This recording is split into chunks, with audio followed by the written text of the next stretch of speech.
How's it going, Gumi Gang / Vaqueros, whatever you guys like to be called? Welcome back to the channel. In today's video, we're going to be talking about Tac Stance. This is going to be a video covering both Modern Warfare 3 / Warzone because they kind of bleed into each other with this topic. Now, I made a video on Tac Stance before with shotguns back during the beta of Modern Warfare 3, and I wanted to revisit it because I still see a lot of comments saying it's kind of useless, it's kind of a gimmick, and while I largely agree to some point with most guns, with shotguns in particular, it is absolutely not a gimmick, and it is incredibly useful. So I'm going to go over the reasons why you should be using Tac Stance and share with you guys 3 awesome builds that are Tac Stance focused that are ridiculously fun. So if that sounds good to you, let's just go ahead and hop into it. And of course, timestamps will be in the description below if you want to hop to a certain point of the video. So let's just go ahead and hop into it. First of all, in case you don't know, what is Tac Stance? Well, Tac Stance is basically this new feature that is sort of a hybrid between aiming down sights and hip firing. It basically gives you a little bit of an in-between where you're not as accurate as aiming down sights, but you're also a little bit more mobile than if you were just completely aiming down sights. So as you can imagine, it can be particularly useful for guns like shotguns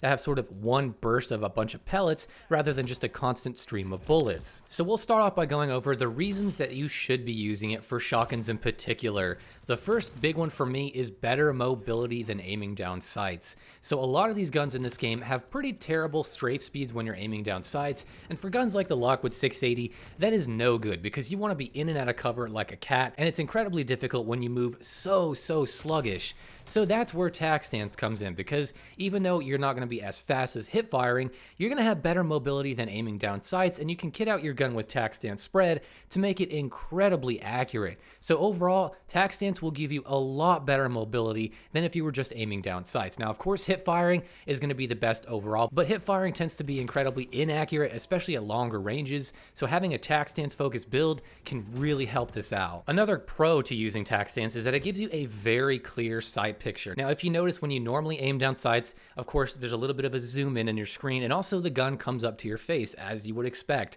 But with Tac Stance, you kind of hold it down by your side generally, or at least it looks like that, and it basically doesn't zoom in at all. So what ends up happening is in most cases with most of the shotguns, I think there's a couple that get in your way, like the Lockwood 300, the gun basically doesn't obstruct much of your view at all, and you have such a clear picture of everything going on around you.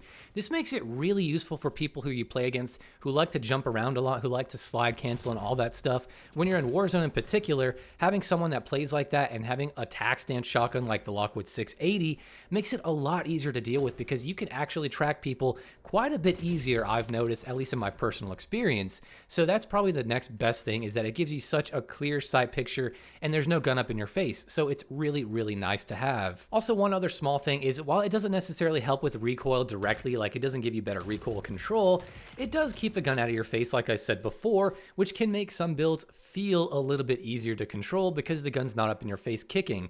Now, it can still have recoil, like I said, it's not this magic, oh, there's no recoil kind of attachment, but it is nice because, like I said, it's out of your face, and that's really big for guns like the Haymaker, which to me has a bunch of recoil, especially when you kit it out with the no stock mod. It can get a little crazy, so having Tac Stance can definitely mitigate that to some degree. And one last important thing I want to talk about when it comes to pros is that Tac Stance spread can be built to be just as, if not more accurate than aiming down sights. Maybe it's something they want to tweak in the future, but right now some Tac Stance builds completely negate the reason to use aiming down sights at all. For instance, if you take the Lockwood 680, my Tac Stance build for that gun, and then you just swap that out for the Bryson choke and aim down sights with it, and you shoot at the wall, compare the two, you'll see that they're basically identical. They're so incredibly close that you could make an argument for either or, but considering this is a build that you want to be very mobile with, why would you bother aiming down sights when you can have this to Tac Stance with and have better mobility at all? And yes, you can say there's tiny differences here and there. One build for a shotgun might be a little bit tighter when it comes to aiming down sights, but generally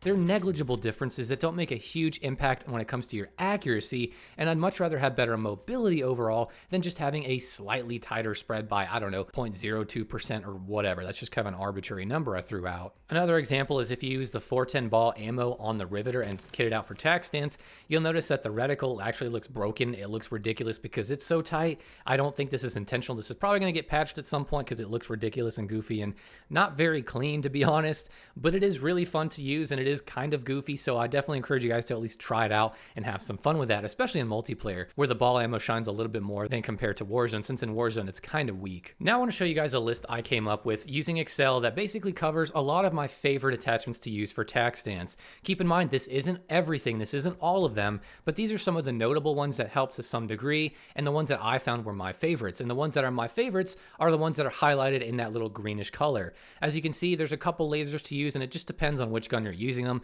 because some exist on the Lockwood, some only exist on the Riveter. So just keep that in mind. But a lot of these things like the Crown Breaker Choke, that's my favorite when it comes to tac stance for muzzles. And then we have things like the Bruin Bastion Angled Grip, which is probably my favorite underbarrel attachment when it comes to tac stance. I really can't find one that's better than that. And then of course for the stocks, you have things like no stock and no stock mods or sawed off mods. Those are generally the ones you want to go to that really help when it comes to your tac stance. But then there's occasional ones like the DA V15 Light Tactical on the Riveter that also helps by a little bit more. And in some cases, they help just as much. I found with certain builds and certain attachments that you stack on, the percentage of how much it helps changes. So just keep that in mind when you're using these things. But overall, these are a lot of the notable ones. There's also some optics which often get overlooked, like the Cronin Intless MSP12 optic, which does help with your tac stance spread and your hipfire min and max spreads, which is kind of fun. It does have a laser attached to it, which is kind of a bummer, but it's just something to keep in mind when you're kitting out for tac stance if you need a little bit more oomph in your build. Now I'm going to show you guys 3 tac stance focus builds that you guys need to try out. These are more catered towards multiplayer for Modern Warfare 3, but if you want to use them for Warzone, it's just usually swapping out the ammo type, like to use Incendiary or Dragon's Breath as opposed to the base ammo, so just keep that in mind.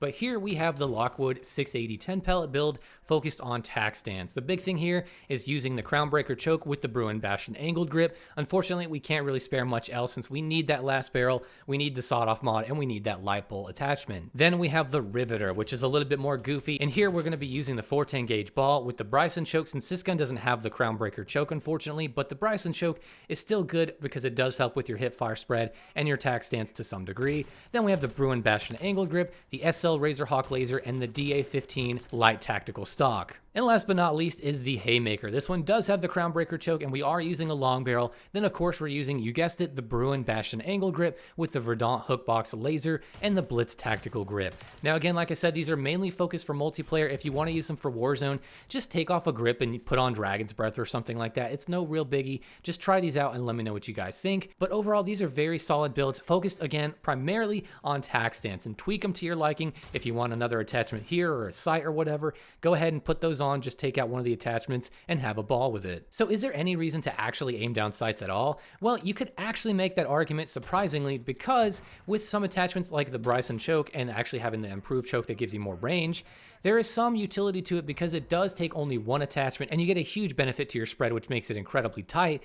And even though you're losing mobility, it's just one attachment. You just put on that Bryson Choke and bam, you have an incredibly tight spread. You don't need to stack a bunch of tac stance attachments on it. So you could make the argument for certain builds that aiming down sights might be better if you use the Bryson Choke, but in so many different engagements, having a tac stance focused build or just at least kitting out for a little bit of tac stance can make the difference and make your engagements feel a lot better, especially in Warzone, where tracking and keeping an eye on your opponent is very, very important. Overall, for my thoughts on tac stance, it is incredibly great to use on shotguns. On other guns, you can kind of take it or leave it, but for shotguns, there's a lot of utility to it, and I really, really enjoy tac stance builds, and there's so much good going for it that I really hope to keep this in the next game. It's just so cool. It's such a neat feature, and yes, on other guns, it's not as great, but for shotguns, I just gotta say, I love it, and I hope you guys try it. I hope you guys learned something from this video because there's a lot to go over for tac stance, but I tried to condense it as much as I could. So I hope you guys enjoyed the video. I hope you learned something different from it. I hope you guys enjoy the classes I gave you. And of course, as always, tweak them to your liking. But